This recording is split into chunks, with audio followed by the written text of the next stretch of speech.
All right, we're going to start this morning. This is one online. Are we good? All right. Nope, this is good. Thank you very much. All right, so we're going to start with seeing how good you are. We're going to test your knowledge of American TV. Y'all ready? I mean, everybody's awake, right? Okay. All right, so here is question number one. If you know the answer, just shout it out. Abel Tesfaye, who is formerly known as The Weeknd, and Sam Levinson, who is the creator of an Emmy award-winning show, have created a dark drama about the underbelly of the American music industry. What is the name of the new show? Scooby-Doo? It is not. It is The Idol. So brand new show coming out, The Idol. I'm not endorsing it, just saying. All right, so somebody's got to get this one, hopefully, because it's been on for almost forever. This popular U.S. reality show, contestants cannot be voted out if they find what? Be specific. A hidden immunity idol, that's right, from the show Survivor. All right, so we got 1 out of 2. We're doing good. All right, May 25th, 2005, Carrie Underwood became the 4th winner of this television show, American Idol. All right, so now everybody should get this. What do all 3 of the first questions have in common? Thank you. All right, so the Bible has a lot to say about idols, so let's just look real quick. The Bible says, do not make any idols, do not turn to idols. We're told that creating an idol is a form of corruption. Worshiping idols is forgetting our covenant with God. And when we worship idols, we detract our God-given worth and we defile ourselves. So the Bible has a lot to say about idols. Now, if you're like me and you grew up hearing about idols and you're thinking, well, I mean, we live in the 21st century. Like, I thought about idols in very, very specific terms. You know, like, do not make a graven image for yourselves. Do not bow down. Don't make an image out of wood or of metal. And so if you think of idol like in terms of this, then the idea of idol worship is really, really easy because we bought this in Mexico, but never once did we put it on the mantle and bow down and worship or pray to it.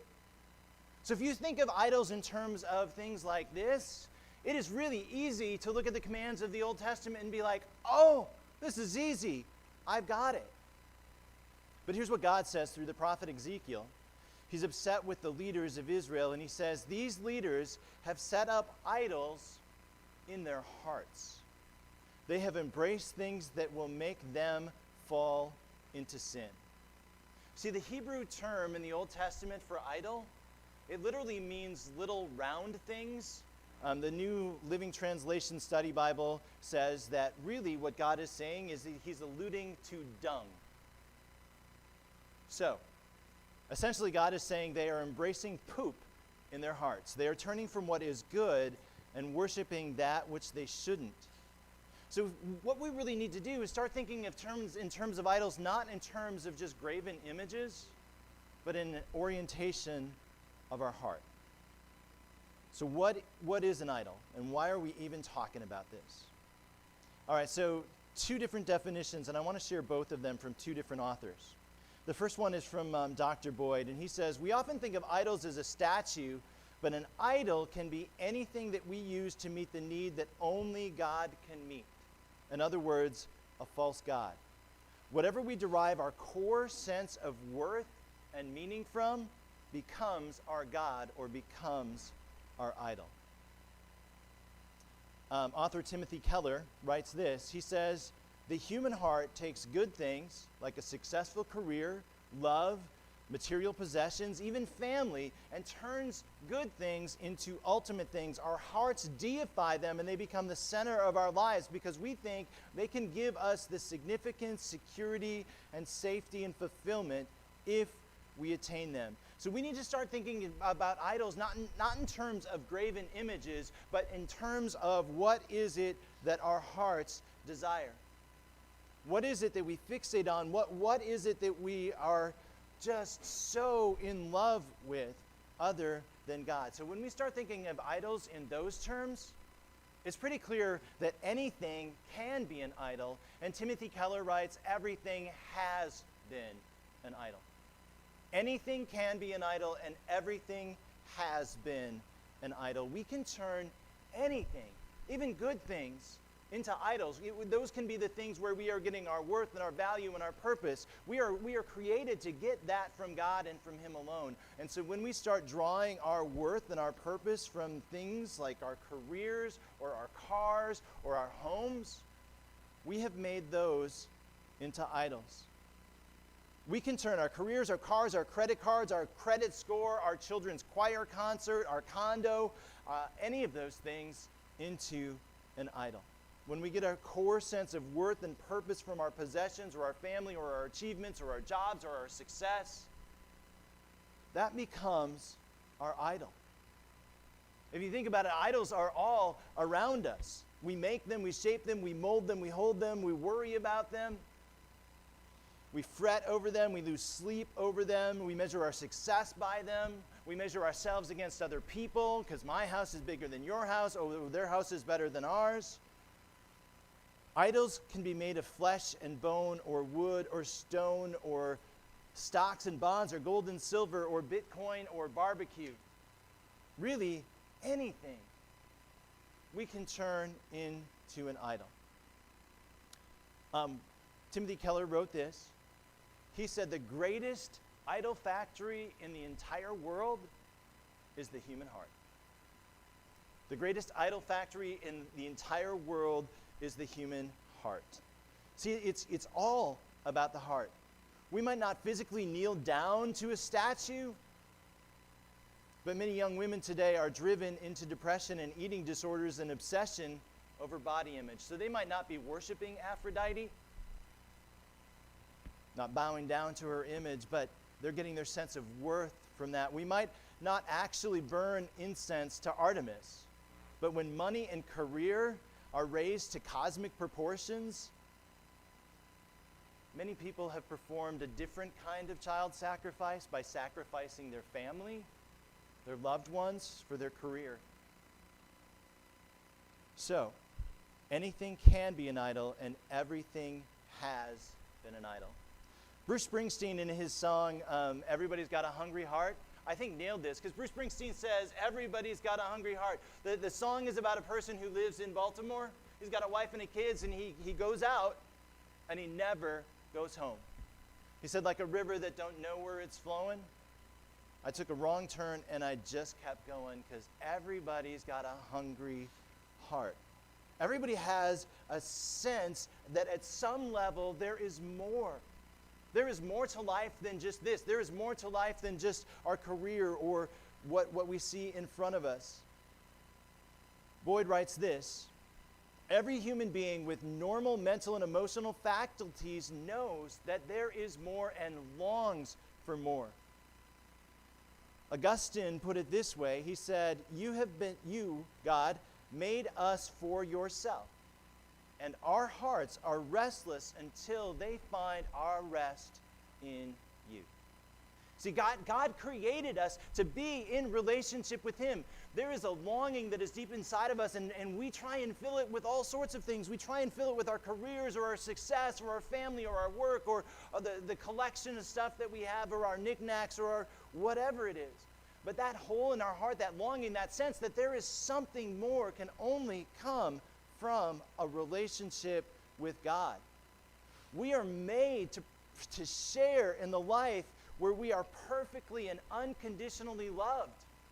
We are made to live in that fellowship with God, being in fellowship, in communion with Him. And to the degree that we feel anything other than that unconditional love, that unsurpassable worth, and that absolute security, we have a longing inside of us and we feel empty. Our idolatry is our attempt to fill that void that only God can fill. When we try and find our belonging and our security from something or someone other than God, it's idolatry. You can make an idol out of your car or your career or your house or the cash in your pocket. So, what do we do about that? I want to look at Mark chapter 10, because I think I've read this story many, many times, and I think Jesus is on to something here. So Jesus started on his way, and a young man ran up to him and fell on his knees before him. "Good teacher," he asked, "what must I do to inherit eternal life?" "Why do you call me good?" Jesus answered. "No one is good except God alone. You know the commandments. You shall not murder. You shall not commit adultery. You shall not steal. You shall not give false testimony. You shall not defraud. And you'll honor your father and your mother." All right, now, I want to stop right there, and we're going to go on in just a second.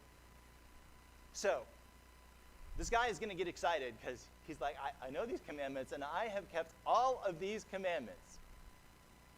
But it's important to note that Jesus only went through 5 of the commandments. Sorry, he skipped the first 4 and the last one. So there's 10. Jesus gives him 5, and the guy's excited, like, "Oh, yeah, that's me. I've done those." But so the first 4 commandments, as most of you I'm sure know, are all about God. You'll have no other gods before him. Number 1, do not make any idols. He's not talking about this. He's talking about the orientation of your heart. Have no other gods before me. Do not use the Lord's name in vain. Remember the Sabbath day to keep it holy. So the first 4 are all about God. Jesus skips those, and it's intentional. The last one he skips is interesting. It's all about coveting. You shall not covet your neighbor's house, nor his wife, nor manservant, nor maidservant. All right, so Jesus skips that one. We're going to come back to it. All right, so what happens next is one of my favorite word pictures in all of the Bible, one of my favorite verses. So this guy has got it wrong. He misses the mark. Jesus looked at him and loved him. "One thing you lack," Jesus said. "Go and sell everything you have and give it to the poor, and you will have treasure in heaven. Then come follow me." At this, the man's face fell, and he went away sad because he had great wealth. Now, let's be clear. Jesus is not saying if you want to follow me, you need to sell everything you own. You need to get rid of everything and follow me. What Jesus is saying to this man is, I know the condition of your heart. You can imagine life without me, but you can't imagine life without your money. It's really all about the condition of your heart. What is it that is more important to you than Jesus? That's what he's saying to this guy. You have an idol. You have something else that is first place in your life. It is your possessions. It is your money. You can't follow me. You can't follow me. You can't love the Lord your God with all of your heart, soul, mind, and strength if you love your money more than you love God. If that is more important to you than God is, then you have one master. Jesus says we can only have one master. We can't serve both God and money. So we have to decide, who are we going to choose? Who are we going to follow? What is the idol in our life? See, it's interesting. That last commandment that Jesus skips over, if God is where you are drawing all of your worth, all of your value, if that is the orientation of your heart, then you don't covet your neighbor because your neighbor has a bigger, better house than you, and you applaud them for it because it's a beautiful house, and you don't need it because your worth and value is found in Jesus Christ and Him crucified, period. It doesn't matter if somebody else gets the promotion and you don't, because your worth is not in your career, it's in Jesus Christ and Him crucified. See, we don't have to covet things that other people have, because that doesn't define us when our worth and value are in Jesus Christ and Him crucified. The man went away because he couldn't imagine life without his money. And Jesus tells us that we need to put Him first. When success is our idol, you will never, ever be successful enough. I guarantee it. If your money is your idol, you will never have enough. If power is your idol, you will never be powerful enough or strong enough. If perfection is your idol, then you will never, ever do things exactly right all of the time. It won't be enough. Whatever your idol is, whatever the obsession, it will never fill the void and longing that is inside of you, because you were created to have that void and longing filled by God. So, if your idol is anything else, let me tell you, the applause will fade, the trophy will tarnish, praise will turn to criticism. Just log online if you don't believe me. The longing for significance and unconditional love will not go fulfilled because we were created for a connection we can only get from God. That's where we need to start. All right, so let me give you two more things. So if you're thinking about this right now and you're thinking, well, Andrew, I don't know that I have any idols. My car's not all that good. I don't really care. Thinking you don't have any. This is what's worked for me. I call it the when I, then I lie detector or idol detector. The when I, then I. So we're gonna finish this sentence. So when I, don't do it out loud, please. This is just, it can be a detector. It's not 100% because sometimes this is good. Like when I get paid, I'm gonna pay off my debts. I mean, that's a good thing, right? Like that is good. But this can also become quickly an idol. So if you're saying, when I get the promotion, then I will feel good about myself. That promotion might be an idol. Because you should feel good about yourself right now because you are the child of the one true King. You can have no more worth and value than you do today. So why is your worth and value dependent on a promotion? If you say, when I get that new convertible, then I will be happy. That convertible might be your idol. Do you really need the convertible to bring joy and peace and love into your life? When I get married, then I will be fulfilled. When I, then I. So if you start thinking in those terms, it's a good way to tell when you might be making something into an idol. We all have them. When I, then I can very quickly become an idol. So, how do we get away from that?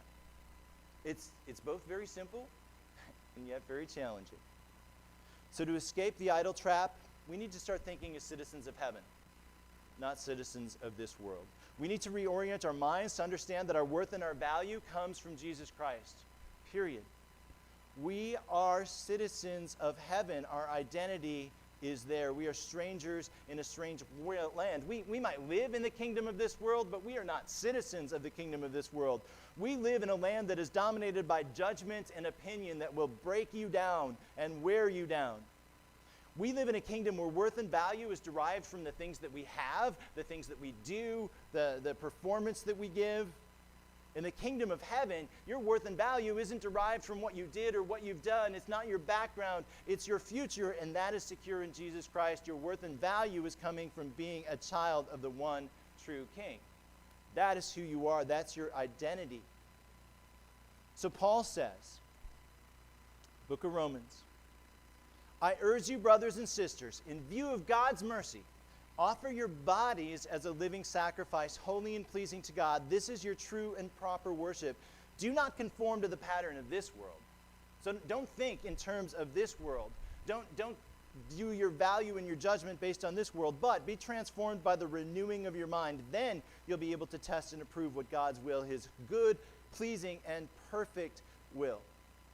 Paul's statement here is really, really interesting. He says, I urge you, in view of God's mercy, offer your bodies.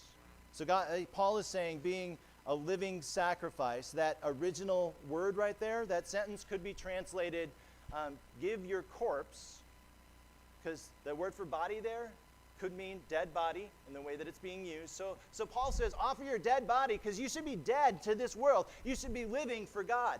Offer your dead body, offer your corpse as a sacrifice, and then you'll find true life. Over and over again, Paul gives this analogy. He says, I have been crucified with Christ. I no longer live. It is Christ who lives within me. Jesus died for all, so that we might live, no longer live for ourselves, but for him. Since we believe that Christ died for all, then we have new life. You have died with Christ and been set free. Over and over, Paul says, die to self. Live for Christ. Following Jesus is this weird paradox. If you want to truly live, die to yourself. If you truly want to be free, surrender.